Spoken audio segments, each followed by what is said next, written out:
नमस्ते दोस्तों, आप लोगों का स्वागत है मेरे चैनल स्कैरी स्टोरीज में। मैं आप लोगों के लिए डरावनी कहानियां लेकर आई हूं। अगर आप लोगों को मेरी कहानी अच्छी लगे तो मेरे चैनल को सब्सक्राइब करें और बेल बटन को ऑल पर कर दें।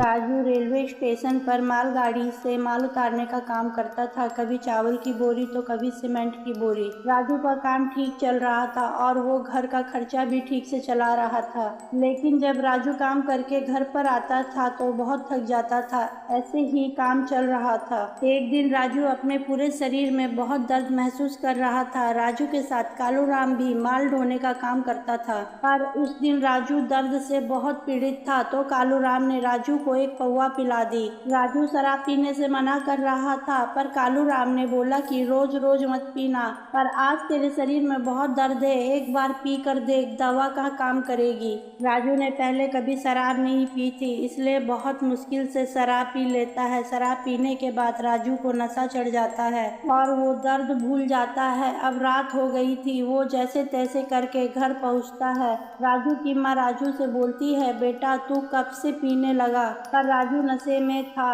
और थका होने के कारण अपनी माँ के किसी बात का जवाब दिए बिना जाकर सो जाता है। सुबह उठकर राजू की माँ फिर से राजू से बोलती है कि बेटा तू तो पीता नहीं था, फिर कल तू कहाँ से पी कर आ गया? तो राजू बोलता है, माँ कल मेरे शरीर में बहुत दर्द था तो दवा के रूप में मैंने थोड़ी पी ली थी, पर अब नहीं पीऊंगा। और राजू नाश्ता करके फिर से काम पर चला जाता है। कुछ दिन सब ठीक चल रहा था, तभी राजू को पता चला कि रात में एक मालगाड़ी आने वाली है। उसका माल ढोने के बाद मालिक सबको 200 रुपये एडवांस में देगा। राजू गरीब था, 200 रुपये उसके लिए वैल्यू करते थे, तो वो रात में रुक जाता है। साथ में कालू राम भी था। मालगाड़ी आती है और मालिक सबको माल ढोने के बाद पैसे देता है। रात के 1 बज गए थे। राजू अपने घर के लिए निकलता है। राजू जब घर जाता है तो रास्ते में उसे एक नीम का पेड़ मिलता था। राजू काम करके बहुत थक चुका था। कालू राम राजू को शराब की आधी शीशी देकर बोलता है, ले इसे पी ले, दर्द से आराम मिलेगा। राजू कालू राम को मना करता है, पर कालू राम के जबरदस्ती करने पर राजू वो शीशी लेकर अपने पास रख लेता है। राजू अपनी माँ के डर से शराब पीकर नहीं जाता है और सोचता है कि रात में पीकर सो जाऊंगा तो माँ भी कुछ नहीं बोलेगी, माँ को पता ही नहीं चलेगा और मेरे शरीर का दर्द भी ठीक हो जाएगा। वो शराब की बोतल कमर में दबाकर रात के अंधेरे में निकल गया। उस दिन अमावस की रात थी। बहुत अंधेरा था, चारों तरफ अंधेरे से राजू थोड़ा घबरा भी जाता है। रात में वो पहली बार निकला था, लेकिन उसका उस रास्ते से रोज का आना जाना था। इस रास्ते से राजू वाकिफ था। फिर वो अंधेरे में ही घर के लिए निकल गया। अपने मोबाइल के टॉर्च से देखते देखते वो आधे रास्ते तक पहुंच गया। तभी नीम के पेड़ के नीचे उसे एक आदमी मिला और वो राजू से कहने लगा कि तेरे पास शराब है तो मुझे दे दे।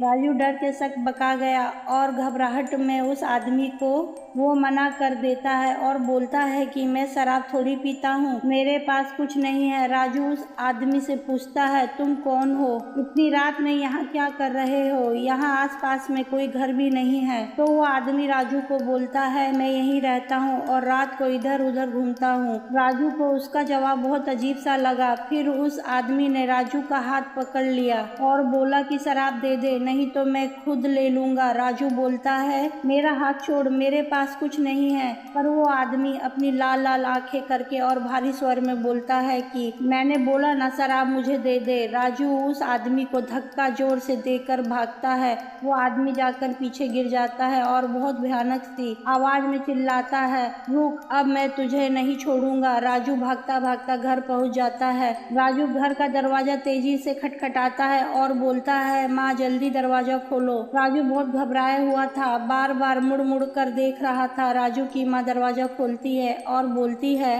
कि क्या हुआ है? इतनी जोर जोर से दरवाजा पीट रहा था। राजू हाँफता घर में घुसता है तो राजू की माँ राजू से बोलती है, सब ठीक है ना? तू हाँफ क्यों रहा है और इतनी रात क्यों हो गई तुझे आने में? राजू अपनी माँ के किसी बात का जवाब दिए बिना घर में अंदर घुसकर पहले दरवाजा बंद करता है। फिर माँ के बार बार पूछने पर राजू बोलता है, माँ कुछ नहीं, तुम जाकर सो जाओ। आओ। माँ राजू को बोलती है कि पहले हाथ मुंह धोकर खाना खा ले, तो राजू बोलता है मुझे भूख नहीं है, और वो बिना हाथ मुंह धोए जाकर सो गया। माँ भी जाकर सो जाती है। फिर सुबह माँ उठकर नाश्ता बनाती है। राजू के पापा राजू की माँ से पूछते हैं राजू अभी तक नहीं उठा, क्या वो आज काम पर नहीं जाएगा? राजू की माँ बोलती है कि रात में राजू 2 बजे घर पर आया था और बहुत घबराया हुआ था, आप जाकर राजू को उठाओ। राजू के पापा राजू को उठाते हैं, पर राजू अपने पापा की किसी बात का जवाब नहीं दे रहा था। राजू के पापा राजू का हाथ पकड़ते हैं तो राजू का हाथ बहुत ठंडा था। राजू के पापा चौंक कर उसके सिर पर हाथ रखते हैं तो राजू का सिर बहुत गर्म होता है और राजू बेहोशी में बड़बड़ा रहा था, मेरे पास शराब नहीं है, छोड़ दो मुझे।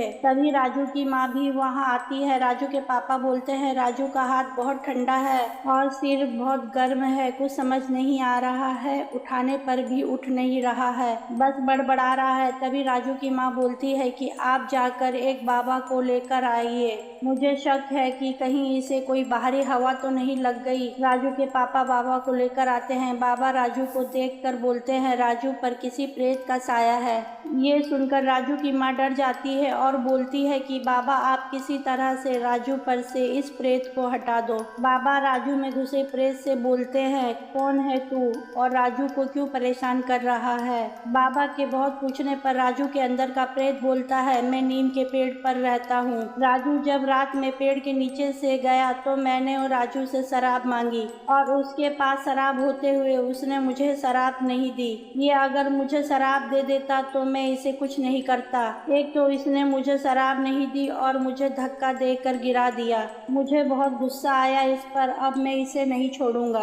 बाबा राजू से पूछते हैं राजू तुम बताओ कल क्या हुआ था? तो राजू बोलता है कि कल देर रात तक मैं काम करके लौट रहा था तो मुझे मेरे दोस्त कालू राम ने शराब की आधी छोटी बोतल दी पीने के लिए। मैंने उससे शराब लेने को मना किया, उसने बोला कि इससे शरीर का दर्द कम हो जाएगा, तो मैंने शराब की बोतल लेकर अपने कमर में रख लिया। फिर अचानक आधे रास्ते पर एक आदमी मेरे से शराब मांगने लगा तो मैं डर गया। डर के उस आदमी को हल्का सा झटका दिया तो वो पीछे गिर गया, लेकिन वो गिर कर बोल रहा था कि मैं तुझे नहीं छोड़ूंगा। मैं बहुत डर गया था और वहाँ से भाग आया। राजू इतना बोलता है, वैसे ही वो प्रेत राजू के गले को पकड़ लेता है। राजू बहुत चीखता है। बाबा प्रेत को बहुत समझाते हैं पर प्रेत राजू को छोड़ने को तैयार नहीं था और वो राजू को बहुत कष्ट दे रहा था। तब बाबा प्रेत से बोलते हैं कि तू राजू को छोड़ दे, मैं आराम से बोल रहा हूँ, नहीं तो मैं तुझे कैद कर लूंगा। बहुत समझाने के बाद प्रेत मान जाता है राजू को छोड़ने के लिए, पर एक शर्त रखता है कि राजू उसे वो शराब दे दे और हर साल उसे एक शराब देता रहे, नहीं तो मैं फिर राजू के पीछे पड़ जाऊंगा। बाबा प्रेत को शराब देते हैं, वो राजू को छोड़ देता है और राजू कान पकड़ता है कि आज के बाद वो शराब को हाथ नहीं लगाएगा। दोस्तों आप लोगों को अगर मेरी कहानी अच्छी लगे तो मेरे वीडियो को लाइक और कमेंट करें और मेरे चैनल को सब्सक्राइब करें।